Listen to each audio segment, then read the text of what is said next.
Agora, nesse momento, vamos ouvir uma mensagem musical com o irmão Elton.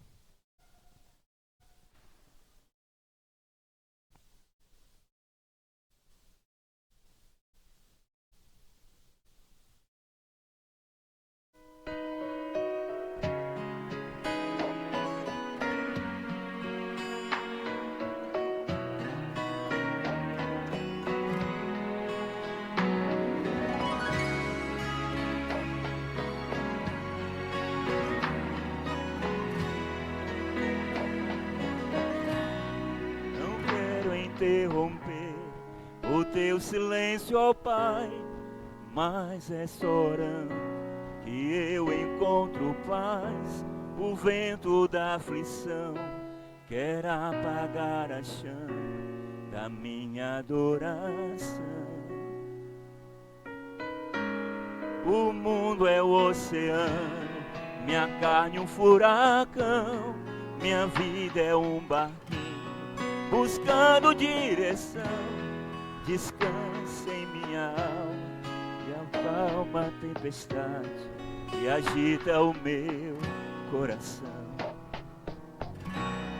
Acalma o meu coração, acalma o meu coração.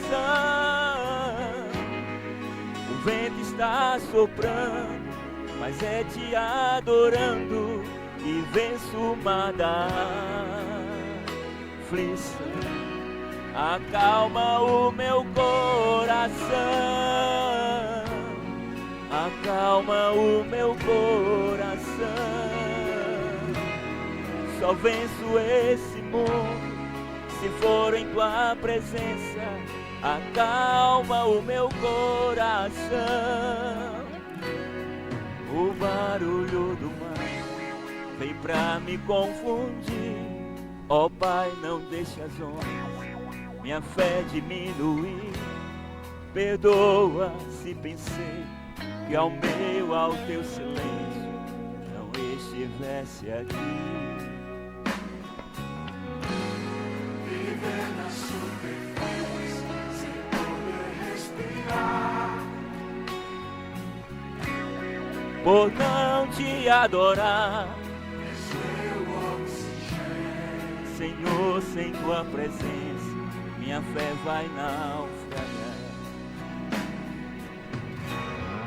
Acalma o meu coração, acalma o meu coração.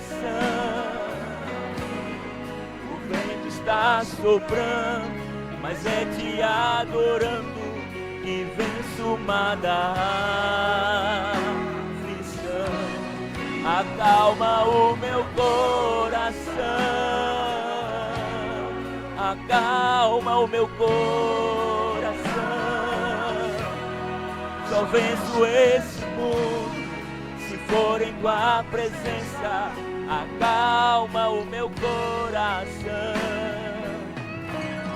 acalma o meu coração, acalma o meu coração. O vento está soprando, mas é te adorando que venço uma da aflição. Acalma o meu coração, acalma o meu coração. Só venço esse mundo se for em tua presença. Acalma o meu coração. Amém, Senhor Jesus.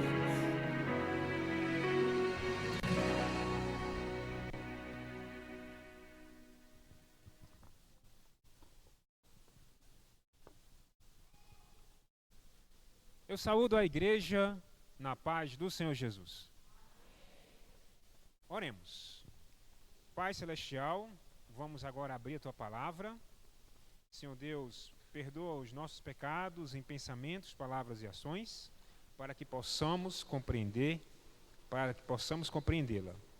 Senhor, agradecemos em nome do Teu Filho Jesus. Amém. Colossenses, carta do apóstolo Paulo à igreja de Colossos, capítulo 4. O título do nosso almoço espiritual de hoje é Colossenses. 4 pensamentos, 4 linhas do tempo em Colossenses. A primeira linha do tempo que nós vamos observar é a oração. Colossenses 4, versículo 2. Para os irmãos aqui novatos que não me conhecem, meu nome é professor Tasso Elvis, vosso servo. Colossenses 4, 2. Amém? Perseverai em oração, velando nela com ação de graças, orando também juntamente por nós, para que nos abra a porta da palavra, a fim de falarmos do mistério de Cristo. Grifa essa palavra. Pela qual estou também preso, para que o manifeste como me convém falar. Andai com sabedoria para com os que estão de fora. Remindo o tempo, a vossa palavra seja sempre agradável, temperada com sal, para que saibais como convém responder a cada um. Colossenses 4:12. Sauda-vos, Epáfras, que é dos vossos servo de Cristo, combatendo sempre por vós em orações, para que vos conserveis firmes, perfeitos e consumados em toda a vontade de Deus. Colossenses 2:1. Colossenses 2:1.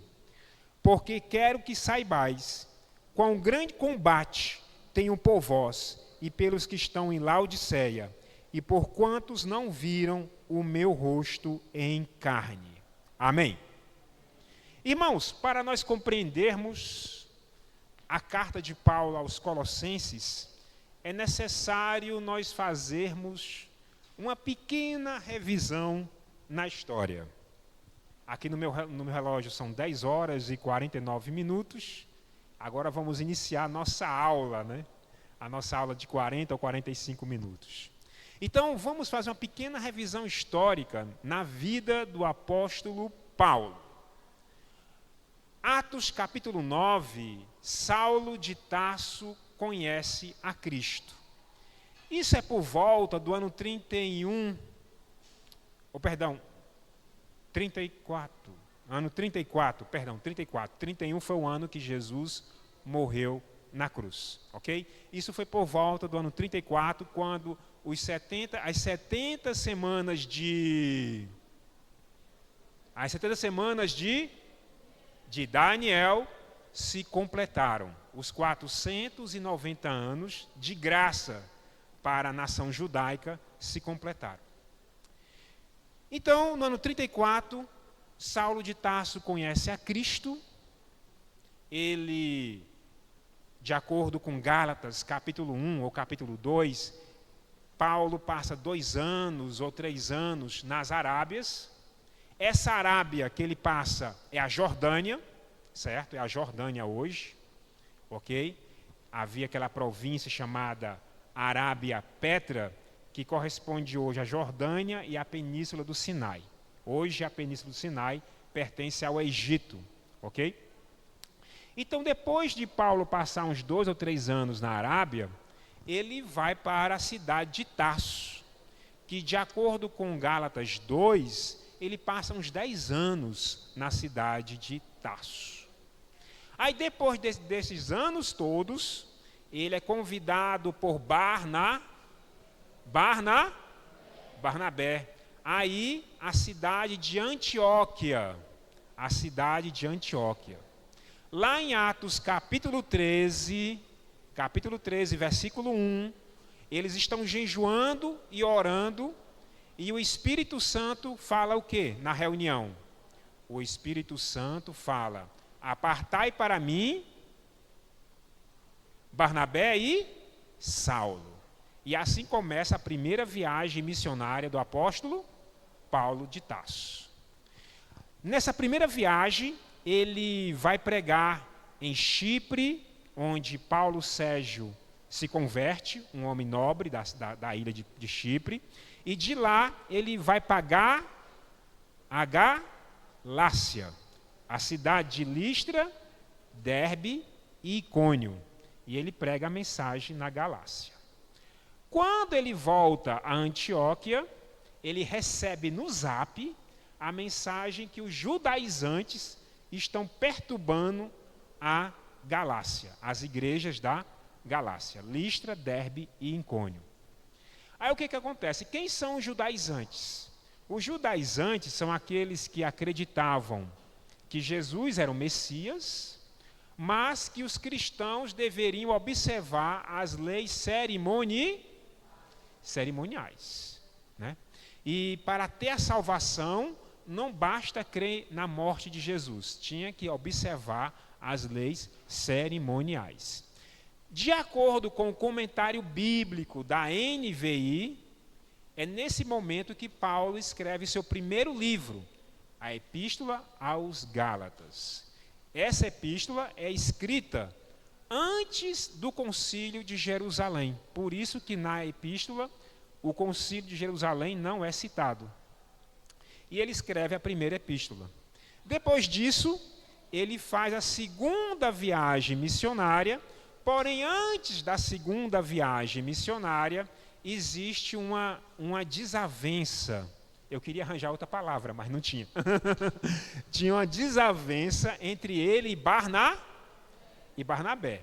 Porque Paulo não queria mais a presença de João Marcos. João Marcos se acovardou no meio da primeira viagem e deixou Barnabé e Saulo sozinhos na primeira viagem missionária à Galácia. E Paulo não queria mais a presença do sobrinho de Barnabé. Mas Barnabé queria a presença do sobrinho. E assim é criada duas companhias missionárias, a de Paulo e a de Barnabé, certo?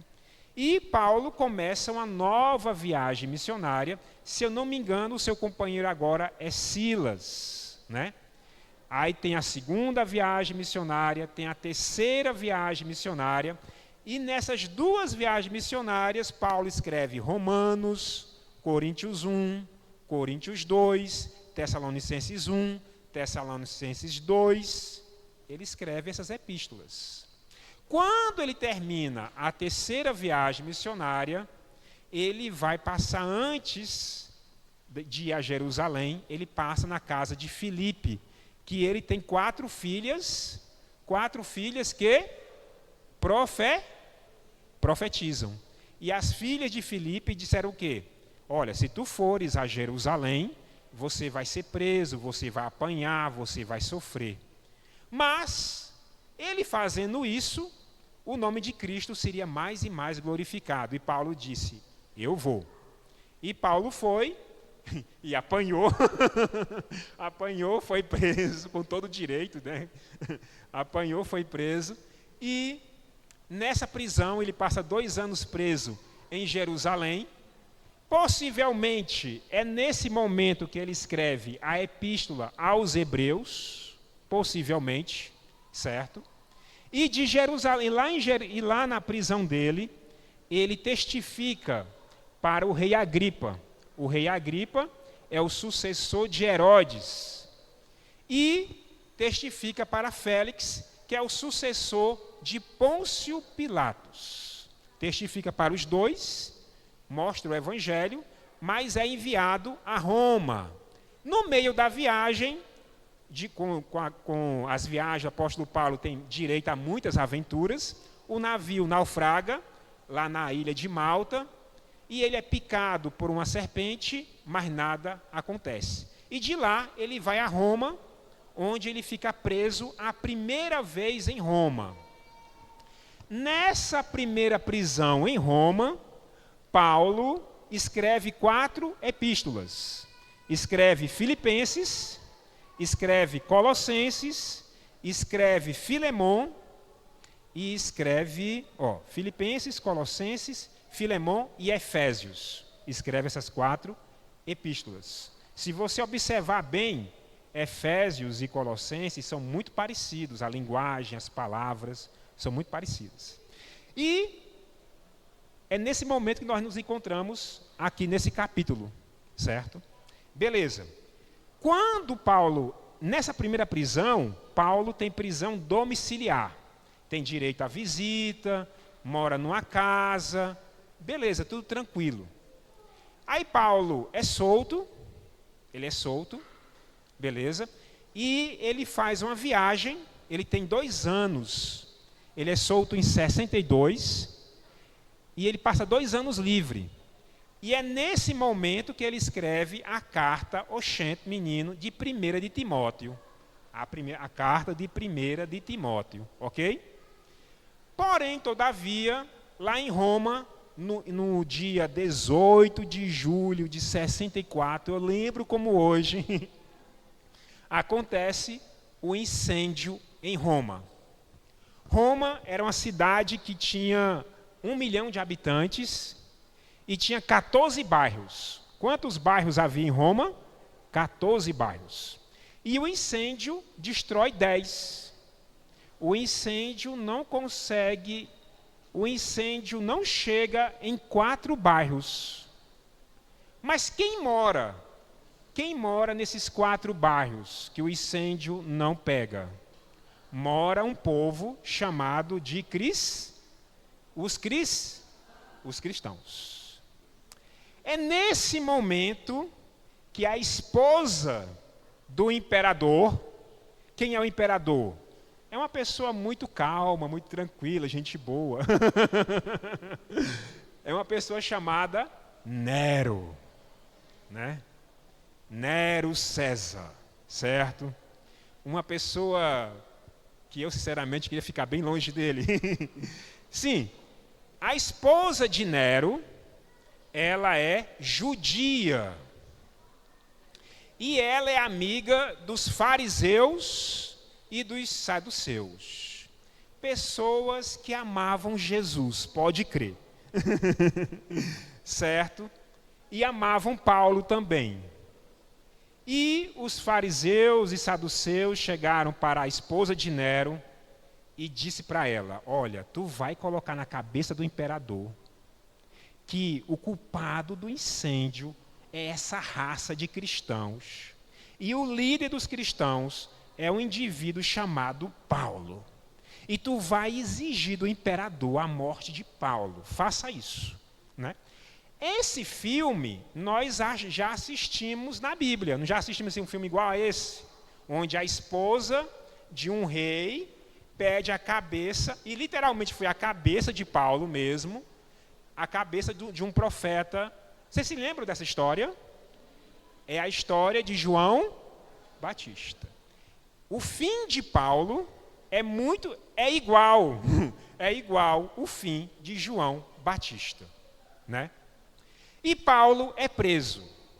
Só que agora Paulo é preso não numa prisão domiciliar com todos os direitos de visita, regalias, não. Paulo é preso agora, sabe onde? Na masmorra. Morra, certo? Na masmorra. Uma prisão úmida, triste, é a segunda e última prisão de Paulo. Nessa segunda e última prisão de Paulo, Paulo escreve os seus 2 últimos livros, que é a segunda... Não, perdão, volta o filme aqui. Quando ele estava livre, ele escreveu a carta de Timóteo, oxente, menino, e a carta de Tito, né? 2 cartas nordestinas, Tito e Timóteo, certo? Quando ele estava livre aqueles 2 anos, ok? E quando ele é preso pela segunda vez e última, né? Ele escreve seu último livro, que é Segunda de Timóteo, ok? É o último livro dele, ok? Então, nessa segunda prisão, de lá, ele sai para a pena de morte, onde ele é cortado a cabeça.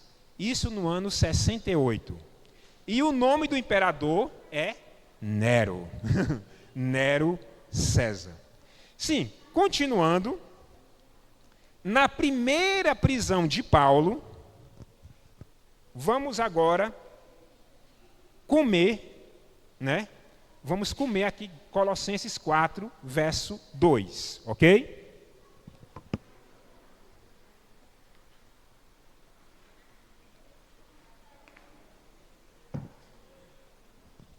A nossa primeira lição é essa: perseverai em oração, velando nela com ação de graças. Irmãos, eu nasci numa família pentecostal, na verdade minha mãe, né, da Assembleia de Deus, e os irmãos dela, meus tios, meus avós e os meus bisavós, né, são de igreja evangélica, né? Eu sou a quarta bisavô, avô, mãe, eu sou a quarta geração, né, de uma família protestante, né? Então, eu nasci numa família pentecostal e já estou na igreja adventista há 26 anos, né? Desde o século passado, né?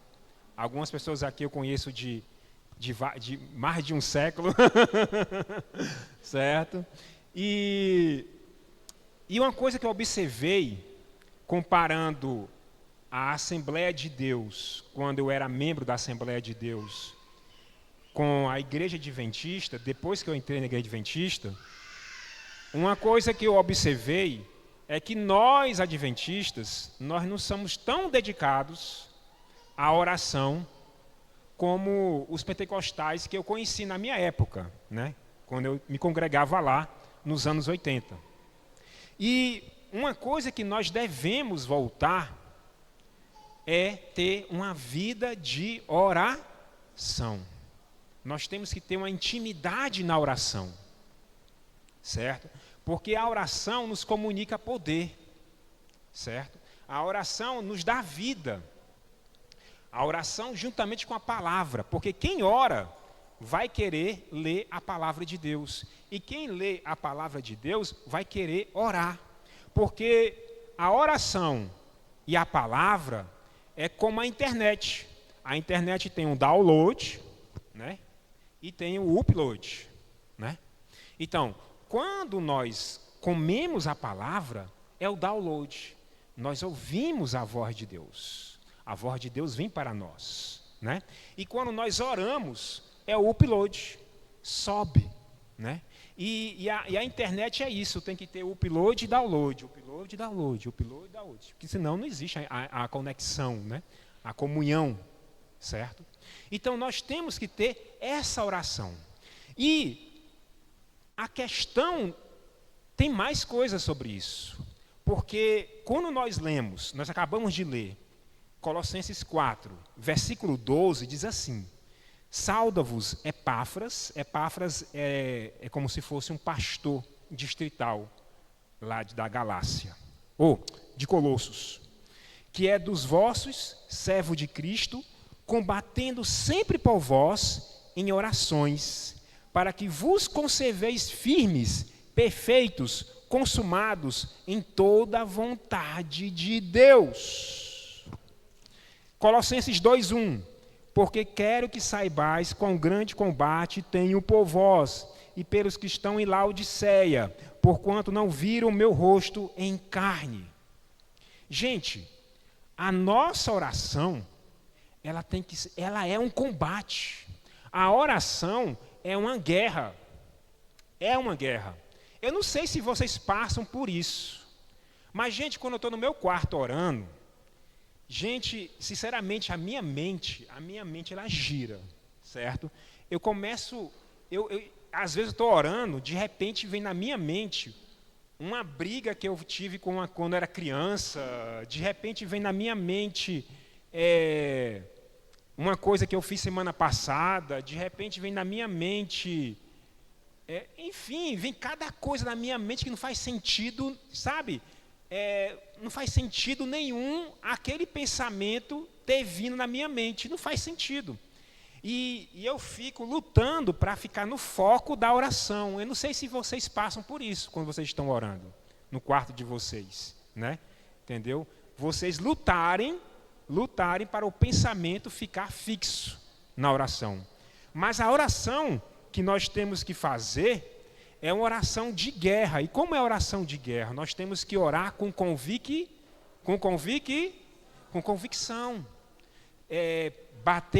Batei, abri-se-vos.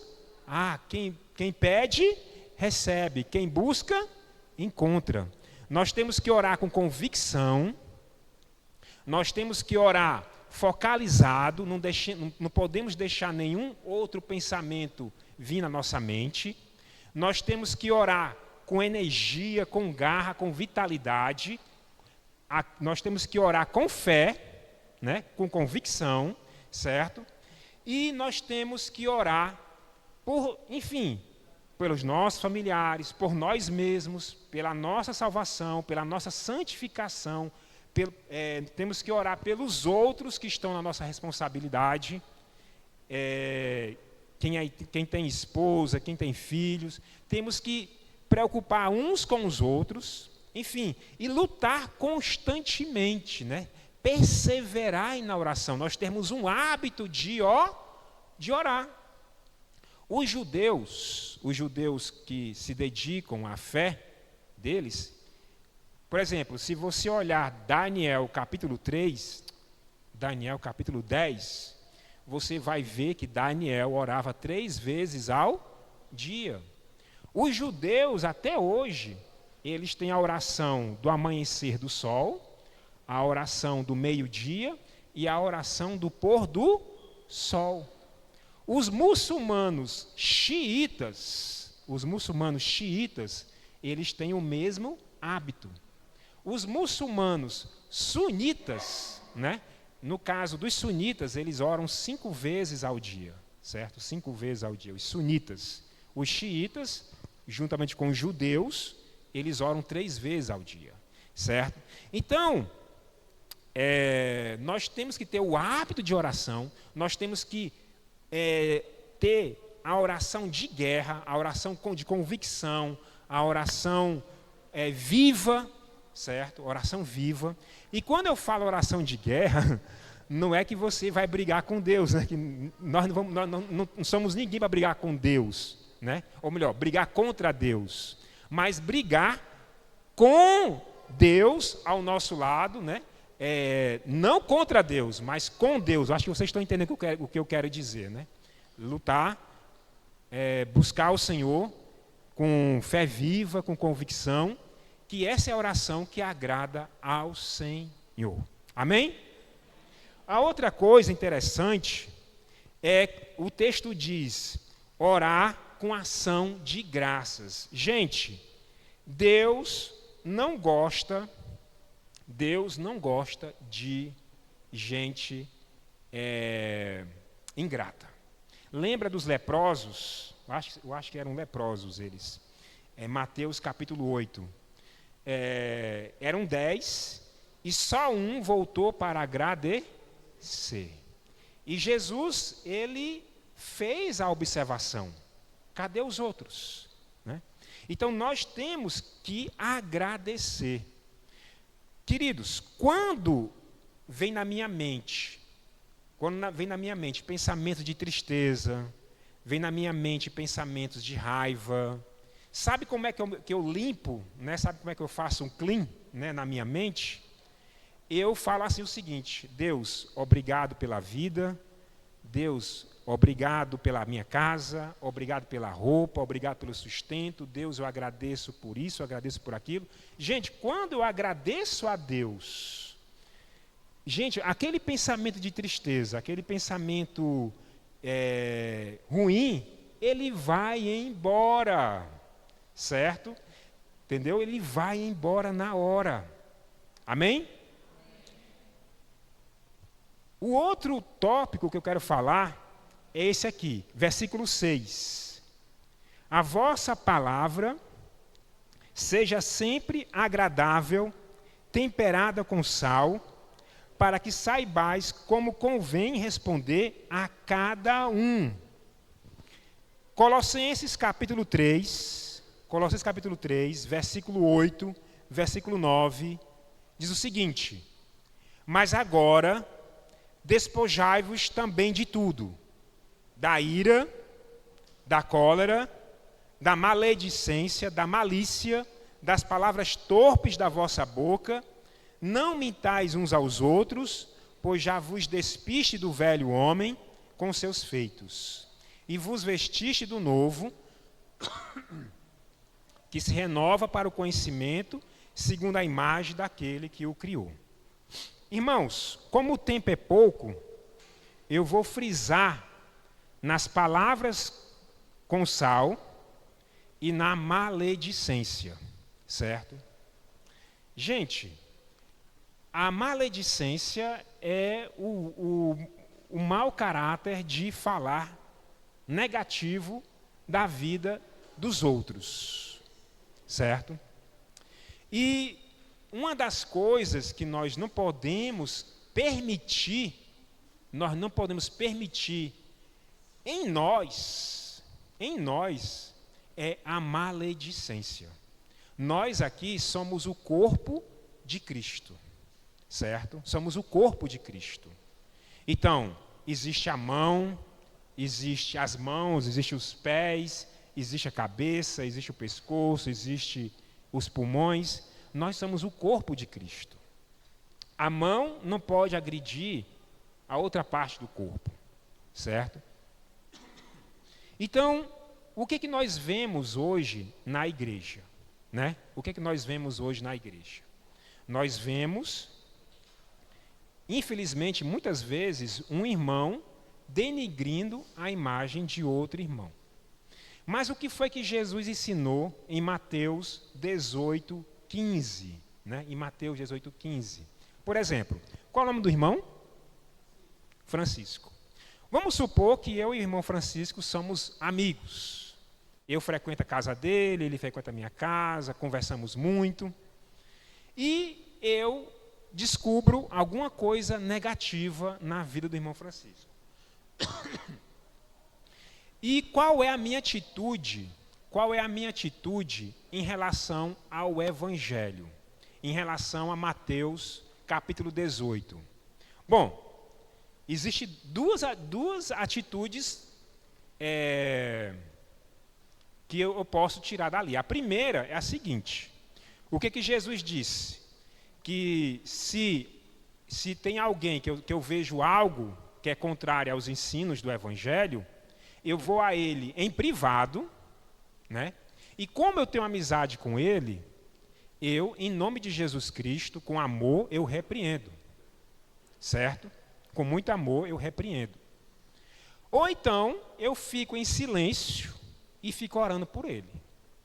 Mas jamais eu pegar essa característica negativa do irmão Francisco, que eu estou falando que isso é uma simulação, viu? É uma imaginação. Jamais pegar essa característica negativa do irmão Francisco e eu sair contando para outros, certo? Contando para outros, porque isso é maledicência, isso não tem legitimidade na Escritura. Isso não tem legitimidade na Escritura, não tem.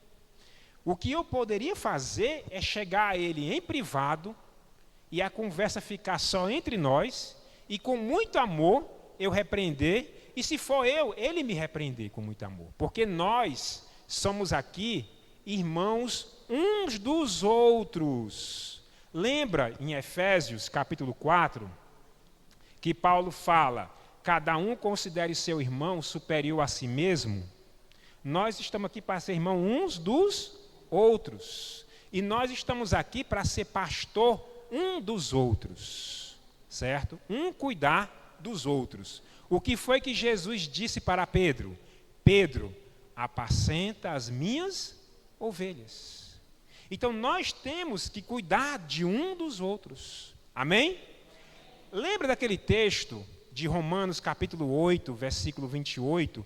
Porque todas as coisas cooperam para o bem daqueles que amam a Deus e são chamados segundo o seu propósito. Lembra?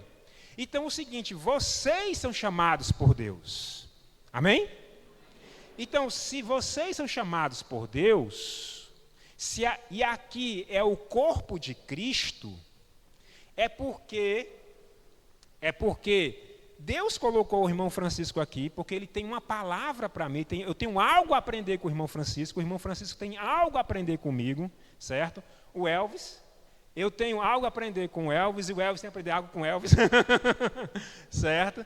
Então, nós temos a aprender uns com os outros, amém? Nós estamos aqui para cuidar um dos outros. Então, a maledicência, ela tem que ser o quê? Despojada. Ela tem que ser abandonada. Amém? Vamos agora para o nosso segundo pensamento de hoje, a segunda parte da aula de hoje. Colossenses 1, versículo 22.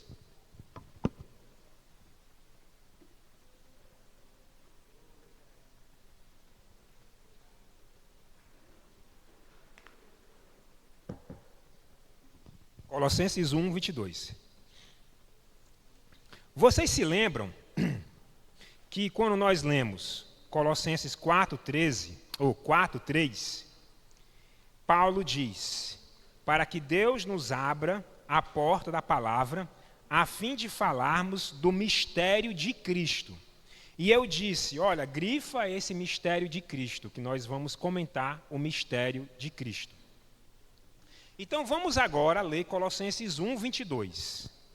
No corpo da sua carne, pela morte, para perante ele vos apresentar santos, irrepreensíveis, inculpáveis,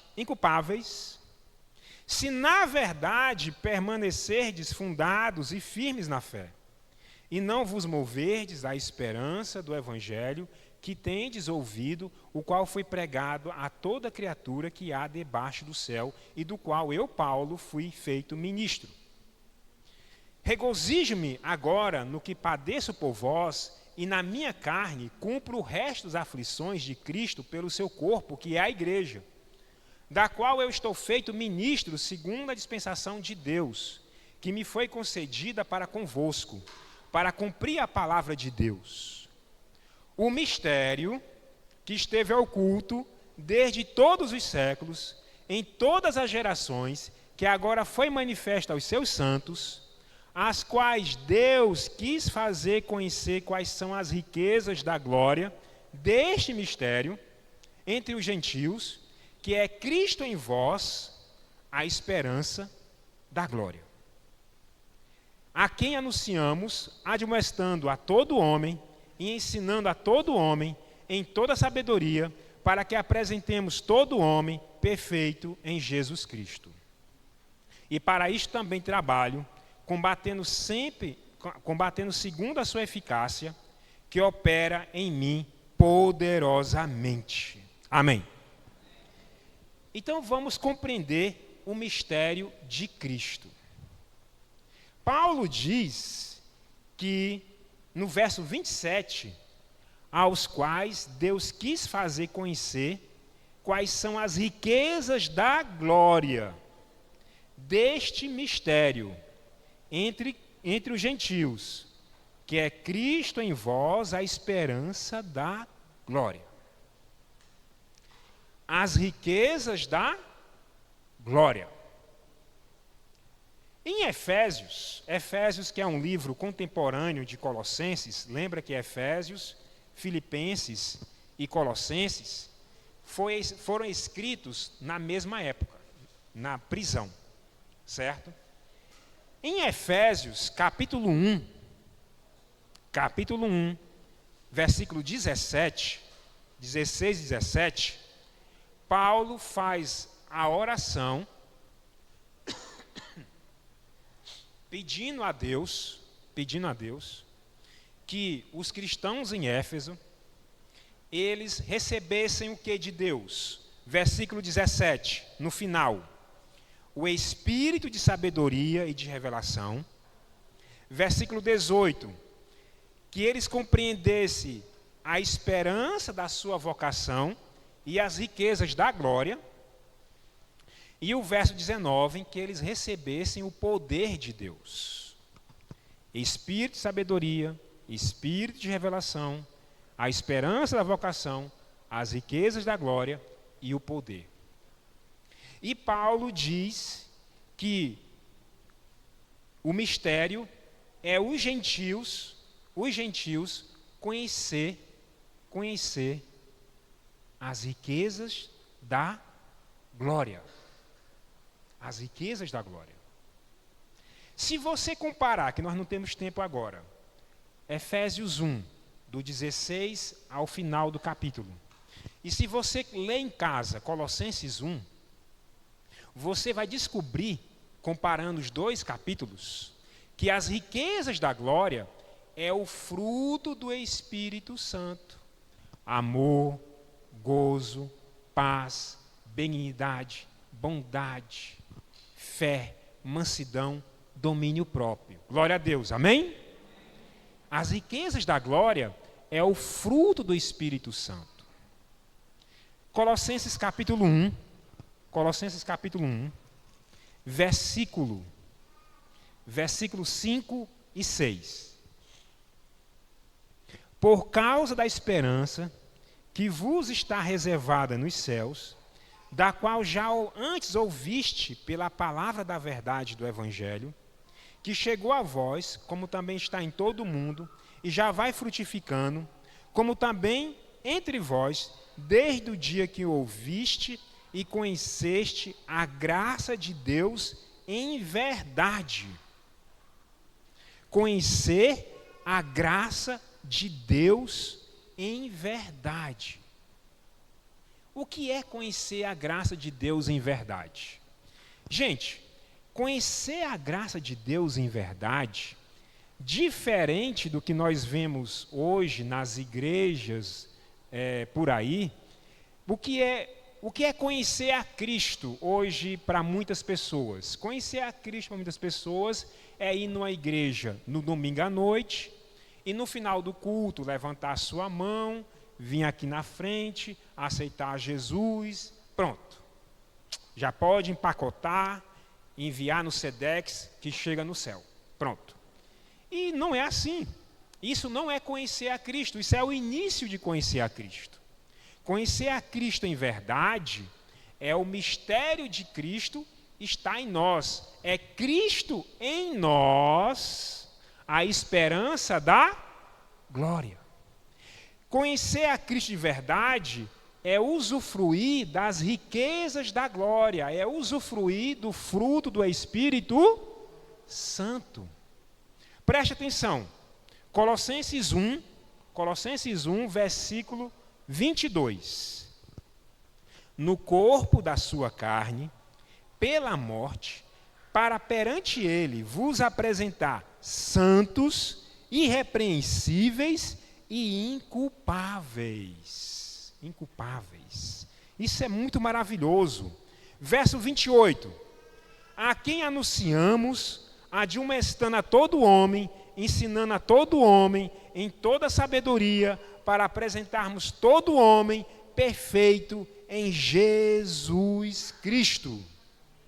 Então, quando nós refletirmos a Cristo, quando nós desenvolvemos o fruto do Espírito, é que nós estamos conhecendo a graça de Deus em verdade. Lembra da carta à igreja de Laodiceia, em Apocalipse, capítulo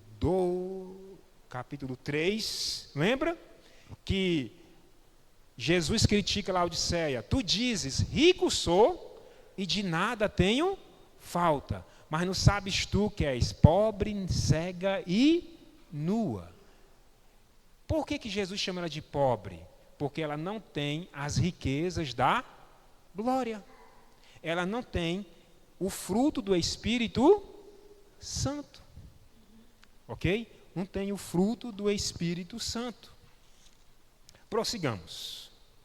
Deixa eu ver aqui o horário. Vamos para aqui o verso... Vamos para o capítulo 1, versículo 9, 10 e 11. Por esta razão, nós também, desde o dia que ouvimos, não cessamos de orar por vós e de pedir que sejais cheios do conhecimento da sua vontade, em toda sabedoria e inteligência espiritual, para que possais andar dignamente diante do Senhor, agradando-lhe em tudo, frutificando em toda boa obra, crescendo no conhecimento de Deus. Verso 11. Corroborados em toda fortaleza, segundo a força da glória, em toda paciência, longanimidade, com gozo. A força da glória, toda paciência, longanimidade, com gozo. Longanimidade e gozo.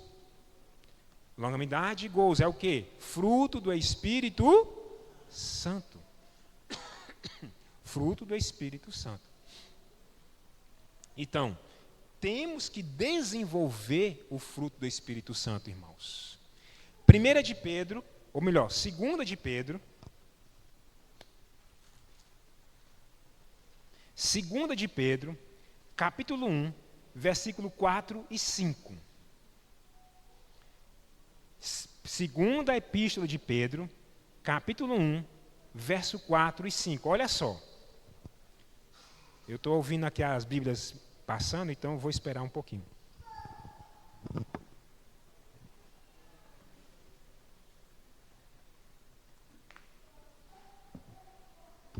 Amém? Ó, segunda Epístola de Pedro, capítulo 1, versículo 4 e 5.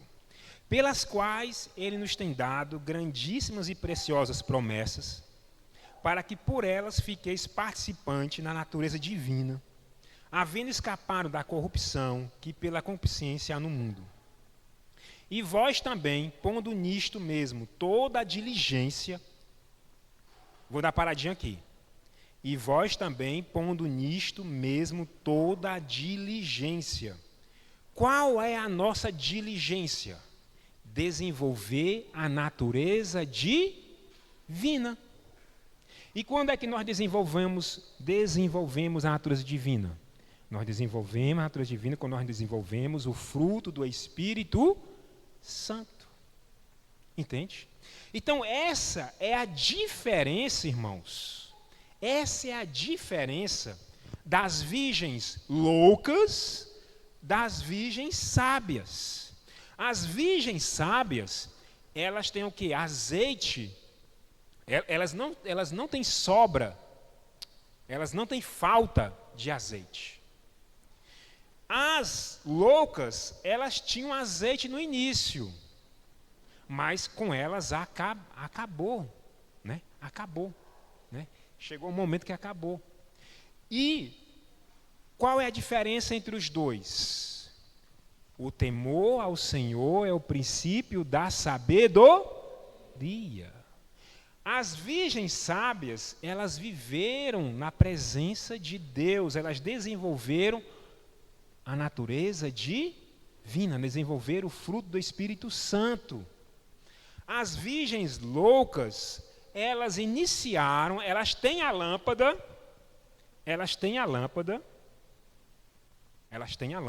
certo?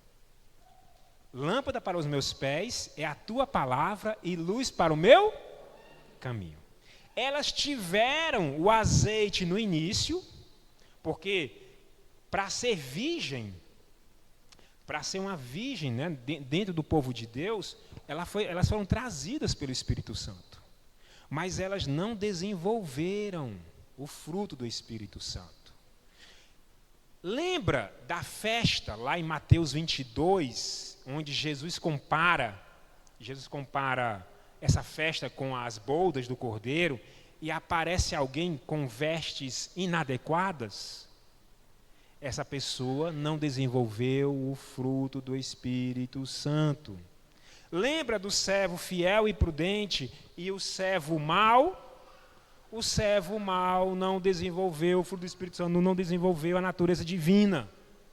Porque nós, quando aceitamos a Cristo, nós temos duas naturezas. A natureza decadente, quando eu falo essa palavra decadente, quando eu era criança, eu lembro daquele desenho dos Thundercats, né? que tem o Murra, né? E é essa natureza decadente. Sim, nós temos a natureza decadente, né? Nós temos a natureza carnal, certo? Carnal. E quando nós aceitamos a Cristo, nós iniciamos uma natureza espiritual. Aí o que acontece? Para nós concluirmos o sermão de hoje, né? O que acontece? Salmo capítulo 1. Salmo capítulo 1.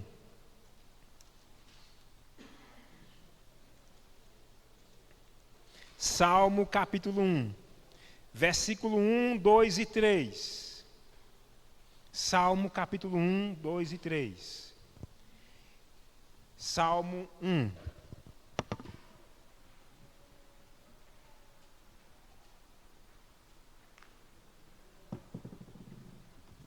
Amém? Bem-aventurado o homem que não anda segundo o conselho dos ímpios, nem se detém no caminho dos pecadores, nem se assenta na roda dos escarnecedores. Antes tem o seu prazer na lei do Senhor, e na sua lei medita dia e noite. Pois será como árvore plantada junto a ribeiro de águas, a qual dá o seu fruto no seu tempo, suas folhas não cairão, e tudo quanto fizer prosperará. Salmo 55. Salmo 55. Salmo 55. Versículo 16, 17.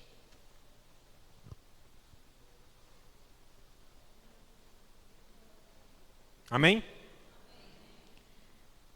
Salmo 55, 16. Eu, porém, invocarei a Deus, e o Senhor me salvará. De tarde e de manhã, e ao meio-dia orarei. Clamarei, e Ele ouvirá a minha voz. Então, quando nós buscamos a Deus, nós temos comunhão com Deus, nós temos nossos cultos diário e noturno.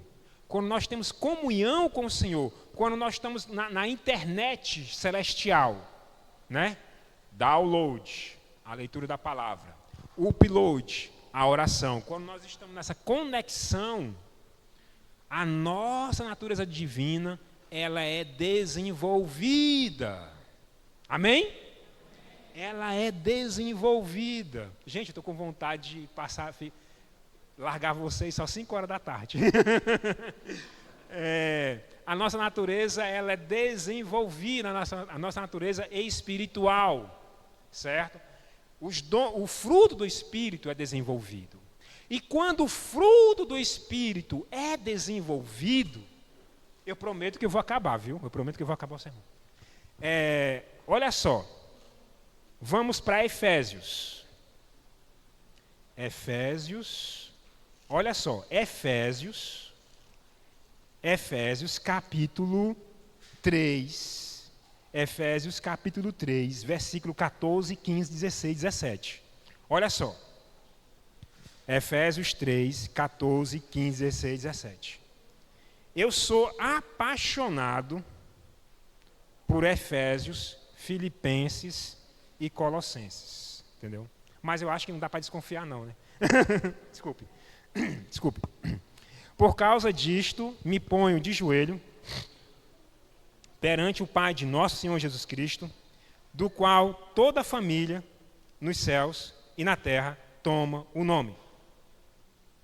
Para que, segundo as riquezas da sua glória, vos conceda que sejais corroborados com poder pelo seu Espírito no homem interior.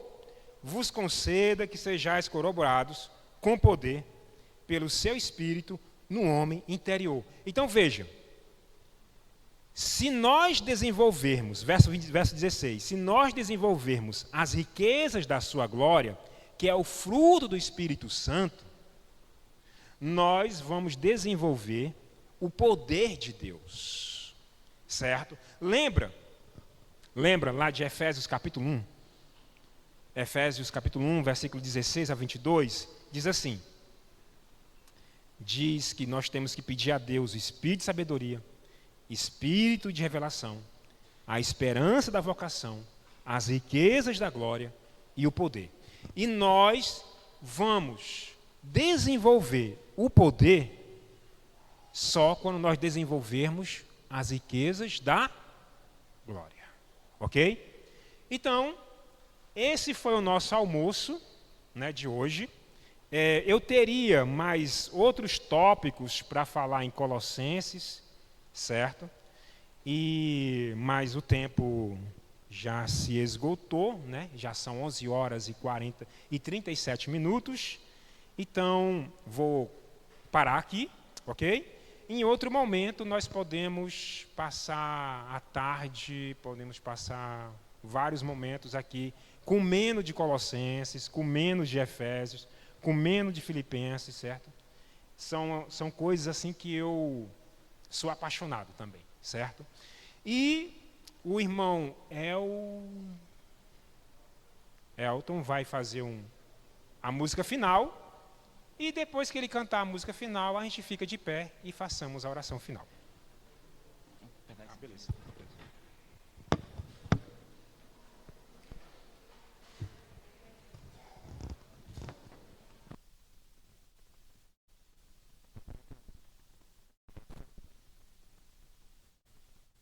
Alô?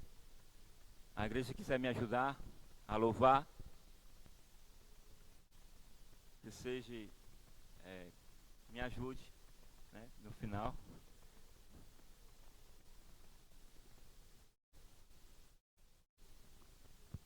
Alô, som.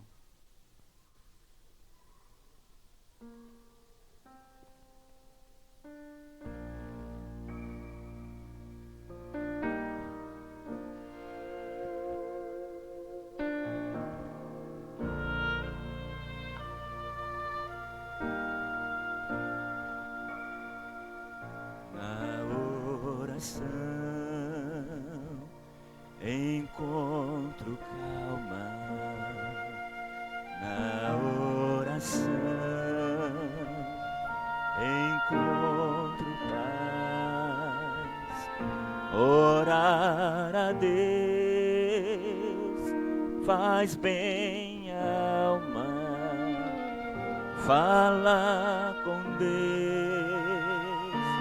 me satisfaz.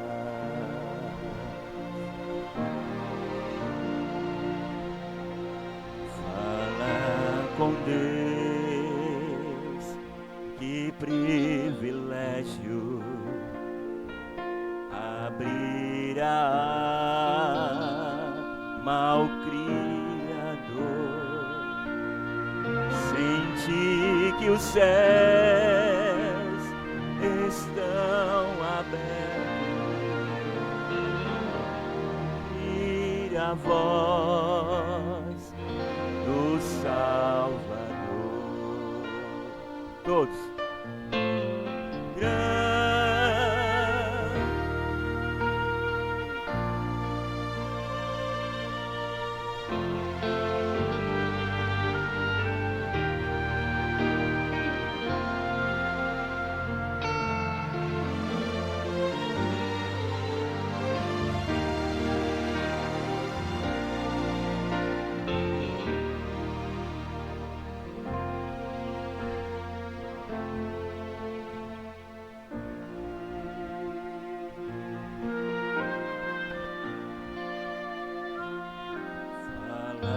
Com Deus é o que preciso, pois Ele é forte de poder, só nele a vida faz sentido, pois me dá forças pra uma vez. Grande é o nosso Deus.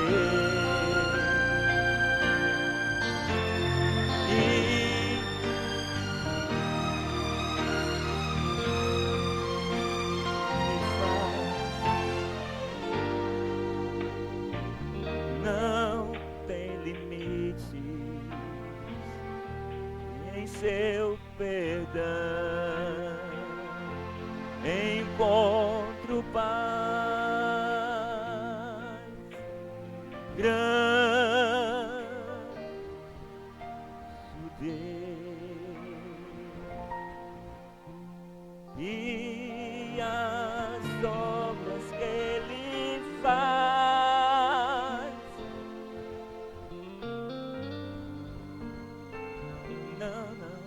não tem limite. E em seu perdão encontro paz. Amém, Senhor. Antes de fazer a oração final, eu queria me justificar, né, perante aos irmãos aqui da IAS de Aeroporto, e vou prometer a vós todos, né, que eu sou alérgico. Eu sou assim, eu tenho 2 defeitos. Eu sou alérgico a leite e eu sou metido a bezerro. E, enfim, quando eu vejo um copo de leite e começo a imaginar colocando cacau, colocando granola, aí eu fico doido. E eu tomo o leite, né?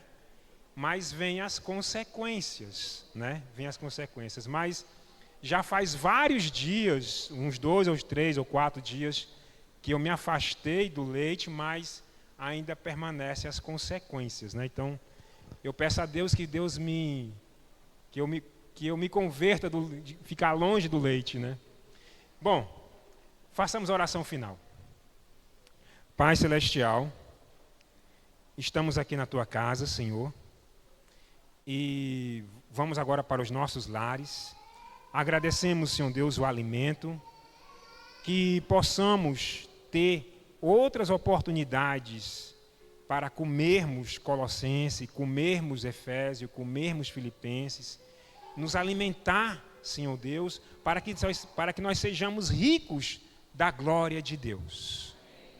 Possamos desenvolver o fruto do Espírito Santo e possamos desenvolver os dons do Espírito Santo. Pai Celestial, muito obrigado e agradecemos. Em nome de Jesus, amém.